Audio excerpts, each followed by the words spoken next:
I think that's a bit difficult to estimate on, but I think a vast majority do not want to go back. I think, and I think they try to find out if there is post-study work visa routes available, or any other work routes available for them to change on completion of their degree. But again, it would be very difficult to estimate a total number that kitne honge, but I would just say that it is quite a vast majority who do want to stay back. Okay.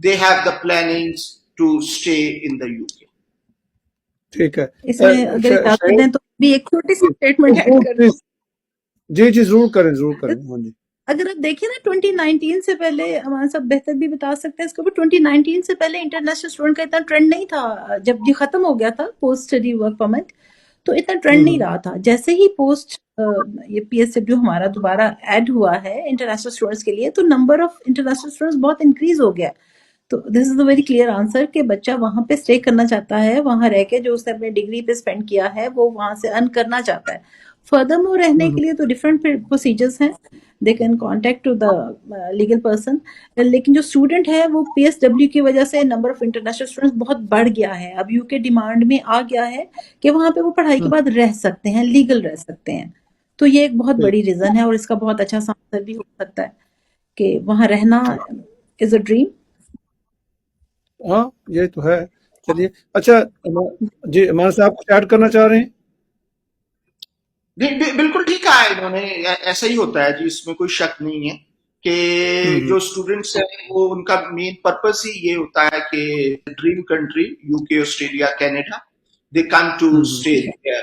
لیکن ہمارے یہاں کوئی 1-2% ایسی strength ہے جو کہ definitely واپس چاہتے ہیں اور اپنے کنٹری میں رہنا چاہتے ہیں. ٹھیک. اچھا پوجا آپ بتائیے, آپ بڑے سالوں سے یہاں پہ اس کو ڈیل کر رہی ہیں ایجوکیشن کو, جو انٹرنیشنل اسٹوڈنٹس ہیں, آپ کو بڑا جو کامن ایک پرابلم نظر آتا ہے وہ کیا ہے جو اس کو اوائڈ کرنے سے اس کے ریزلٹس بہت اچھے ہو سکتے ہیں؟ I think there's a lot of high expectations. They come with a very different expectations in their mind, and they believe that it will be very easy for them to settle here. یہ ان کے لیے بڑا آسان ہوگا کہ یہاں سے tuition face وہ پے کر سکے, اینڈ ان کی جو ایکسپیکٹیشن فلفلمنٹ ہے وہ ایک اسٹرگل بن جاتی ہے جب وہ ایک ریالٹی کے ساتھ ان کا سامنا ہوتا ہے.